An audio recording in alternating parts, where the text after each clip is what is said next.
Assalamualaikum, Shalom, Om Swastiastu, Namo Buddhaya, Salam Kebajikan.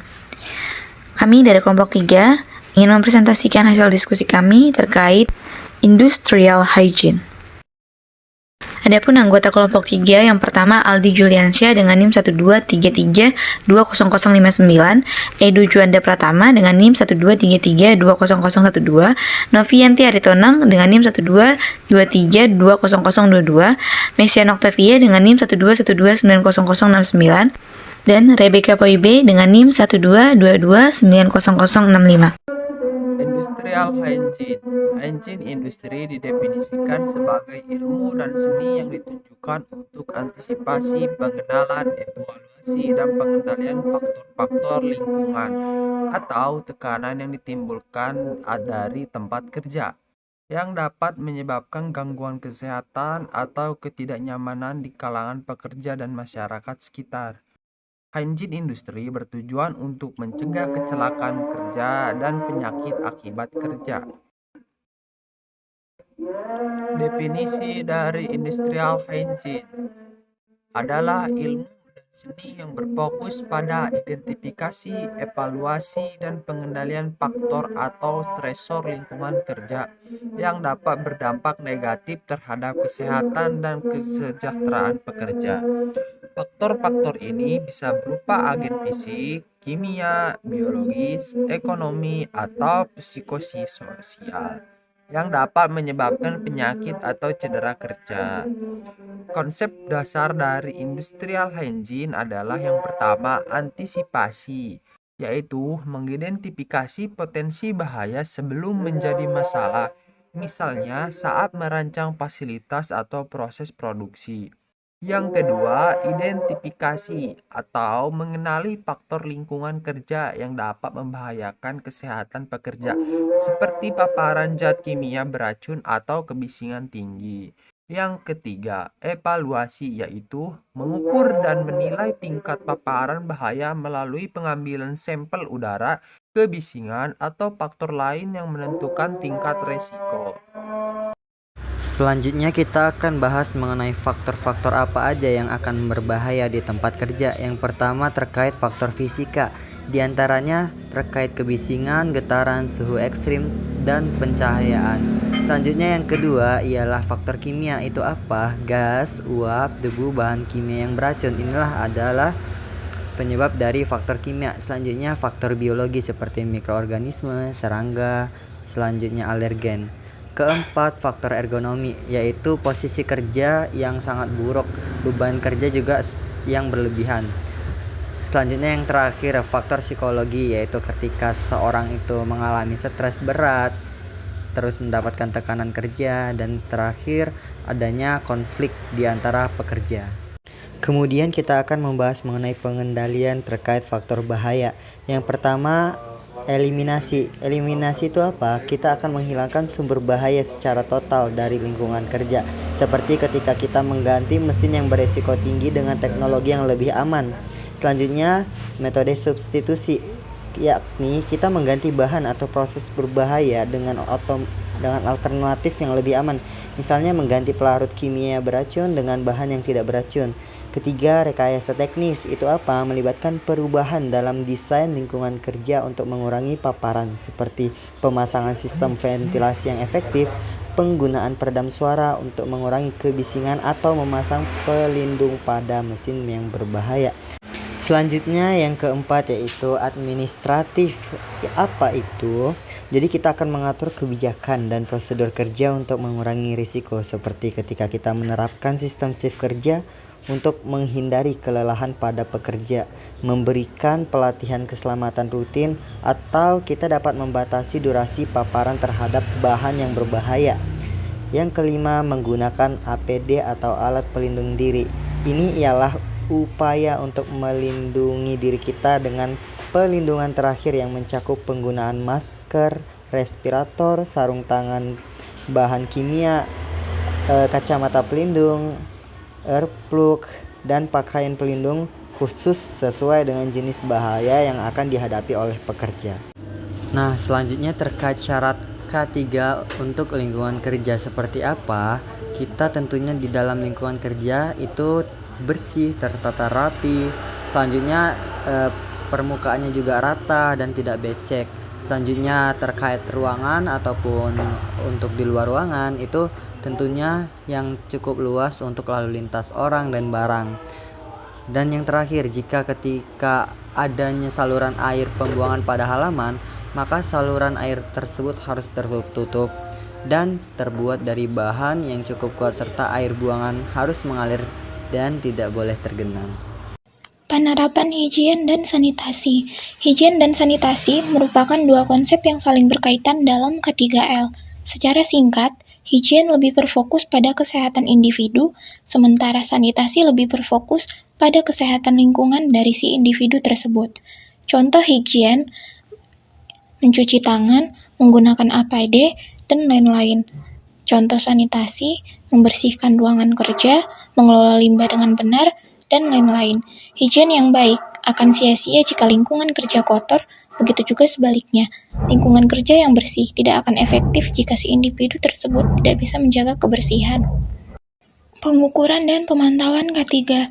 Proses sistematis yang dilakukan untuk menilai dan mengawasi kondisi K3L. Pengukuran dapat melibatkan evaluasi berbagai faktor di tempat kerja seperti tingkat kebisingan, kualitas udara, paparan bahan kimia berbahaya, kepatuhan terhadap prosedur K3, dan lain-lain. Pengukuran ini seringkali menggunakan alat dan teknik khusus, seperti alat pengukur kebisingan, alat pengukur kualitas udara, dan lain-lain. Pemantauan K3 merupakan proses lanjutan dalam pengawasan K3 di tempat kerja. Tujuannya adalah untuk mengidentifikasi bahaya dan memastikan tindakan pencegahan tetap berjalan efektif. Biasanya pemantauan K3 seperti inspeksi rutin, analisis data kecelakaan, dan observasi perilaku individu, dan lain-lain. Manfaat implementasi industrial higien. Higien industri banyak membawa dampak positif bagi lingkungan maupun individu. Manfaat adanya implementasi industrial di lingkungan kerja adalah pencegahan penyakit dan kecelakaan akibat kerja, lingkungan kerja yang sehat dan aman, peningkatan produktivitas, mengurangi biaya kompensasi, dan lain-lain. Contoh seperti pada gambar di samping, terlihat seorang pekerja pria yang sedang fokus bekerja dan memakai APD dengan lengkap. Pekerja tersebut terlihat fokus dan teliti dalam melakukan pemeriksaan mesin tersebut. Secara keseluruhan, gambar tersebut menggambarkan praktik higien industri yang baik di lingkungan kerja dengan fokus pada keselamatan pekerja, barang, maupun lingkungan. Tantangan dalam penerapan industri higienis. Yang pertama adalah kurangnya komitmen manajemen. Manajemen seringkali lebih fokus pada produktivitas dan keuntungan daripada investasi dalam higiene industri. Tanpa dukungan dari level atas, penerapan standar K3L sulit dijalankan secara optimal. Yang kedua adalah minimnya anggaran untuk pengendalian bahaya. Pengendalian bahaya seperti pemasangan ventilasi, penyediaan APD, dan alat pemantauan memerlukan biaya besar. Perusahaan, terutama UMKM, sering menganggap ini sebagai beban tambahan. Yang ketiga adalah sulitnya perubahan kebiasaan pekerja. Pekerja yang sudah terbiasa bekerja tanpa sadar higiene industri sulit untuk mengubah kebiasaannya. Kurangnya disiplin dalam menggunakan APD atau mengikuti prosedur keselamatan menjadi tantangan utama. Yang keempat adalah kurangnya pelatihan dan edukasi berkelanjutan. Pekerja dan manajemen sering tidak mendapatkan pelatihan yang cukup tentang bahaya kerja dan cara pencegahannya. Minimnya program pelatihan berkala menyebabkan rendahnya kesadaran akan pentingnya higiene industri. Yang kelima adalah keterbatasan alat ukur dan teknologi pemantauan. Pengukuran kualitas udara, kebisingan, atau paparan bahan kimia membutuhkan alat khusus yang tidak semua perusahaan miliki. Biaya tinggi dan keterbatasan akses terhadap teknologi menjadi kendala. Yang keenam adalah kesulitan dalam identifikasi dan evaluasi risiko. Tidak semua perusahaan memiliki tenaga ahli yang mampu mengidentifikasi dan mengevaluasi risiko secara akurat. Proses analisis seringkali memakan waktu lama dan membutuhkan data yang lengkap. Yang ketujuh adalah kurangnya koordinasi antar departemen terkait K3L. Penerapan industri higiene membutuhkan kerjasama antara departemen produksi, HRD, dan K3L. Kurangnya komunikasi dan koordinasi dapat menyebabkan standar keselamatan tidak diterapkan dengan baik. Yang kedelapan adalah ketidaksesuaian standar internasional dengan regulasi lokal. Beberapa standar internasional lebih ketat dibandingkan regulasi di negara tertentu. Perusahaan mengalami kesulitan dalam menyesuaikan standar global dengan kebijakan lokal. Yang kesembilan adalah resistensi pekerja terhadap penggunaan APD. Pekerja sering merasa tidak nyaman menggunakan alat pelindung diri seperti masker, sarung tangan, atau pelindung telinga. Ada anggapan bahwa APD menghambat pekerjaan atau tidak diperlukan dalam tugas sehari-hari. Dan yang ke-10 adalah tantangan dalam penerapan higienis di lingkungan kerja terpencil.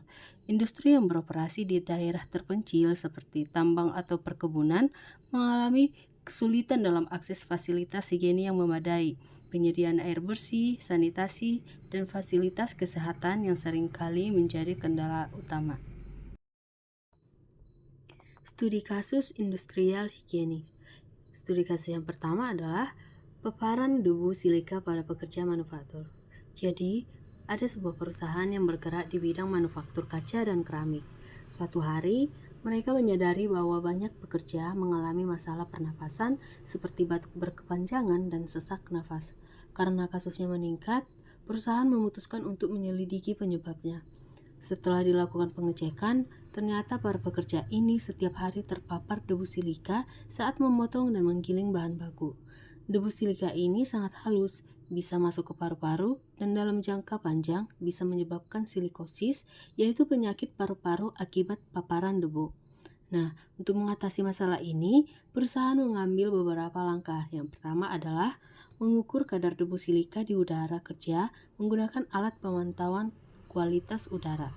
Yang kedua adalah memasang sistem ventilasi khusus agar debu tidak menyebar ke seluruh area kerja.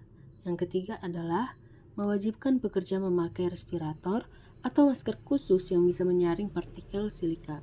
Dan yang keempat adalah melakukan pemeriksaan kesehatan rutin untuk mendeteksi dini kemungkinan penyakit paru-paru akibat kerja. Hasilnya, dalam waktu 2 tahun kadar debu di lingkungan kerja turun lebih dari 60% dan jumlah pekerja yang mengalami gangguan pernapasan juga berkurang drastis.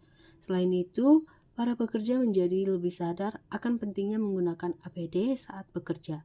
Dengan kata lain, tindakan ini sukses mengurangi risiko penyakit akibat kerja. Studi kasus yang kedua adalah paparan gas beracun di pabrik pengolahan minyak. Ada sebuah pabrik pengolahan minyak yang mengalami masalah serius. Beberapa pekerja yang bekerja di area tertentu sering merasa pusing dan mual. Awalnya, mereka mengira itu hanya kelelahan biasa. Tapi setelah banyak kasus serupa terjadi, perusahaan mulai curiga ada sesuatu yang tidak beres. Mereka pun melakukan investigasi dan menemukan bahwa gas hidrogen sulfida atau H2S bocor di beberapa area kerja. Gas ini sangat beracun dan kalau terhirup dalam jumlah besar bisa menyebabkan kehilangan kesadaran, bahkan kematian. Untuk mengatasi masalah ini, perusahaan segera mengambil langkah-langkah. Yang pertama, memasang detektor gas portable agar kebocoran H2S bisa terdeteksi lebih cepat. Yang kedua, memasang sistem ventilasi dan alarm di area berisiko tinggi sehingga jika ada kebocoran, pekerja bisa segera dievakuasi. Yang ketiga, mewajibkan pekerja memakai SCBA atau Self-Contained Breathing Apparatus, yaitu alat pernapasan yang bisa melindungi mereka dari gas beracun. Dan yang keempat adalah melakukan pelatihan evakuasi darurat untuk memastikan tidak ada pekerja yang masuk ke area berbahaya tanpa izin. Setelah sistem ini diterapkan, kebocoran gas bisa terdeteksi lebih cepat sehingga tidak sampai menyebabkan kecelakaan fatal. Selain itu, pekerja menjadi lebih siap dan tahu bagaimana cara merespons jika terjadi keadaan darurat. Setelah penerapan langkah-langkah ini, tidak ada lagi kasus keracunan gas H2S di pabrik tersebut. Adapun kesimpulan yang dapat diperoleh, yang pertama, industrial hygiene melindungi tenaga kerja dari risiko kesehatan dan kecelakaan. Yang kedua, implementasi pengendalian faktor bahaya dapat meningkatkan produktivitas. Penerapan hygiene dan sanitasi mendukung efektivitas sistem K3. Dan keempat, diperlukannya kerjasama antara manajemen, pekerja, dan pemerintah untuk penerapan yang efektif. Sekian hasil presentasi dari kelompok 3. Atas perhatiannya kami mengucapkan terima kasih.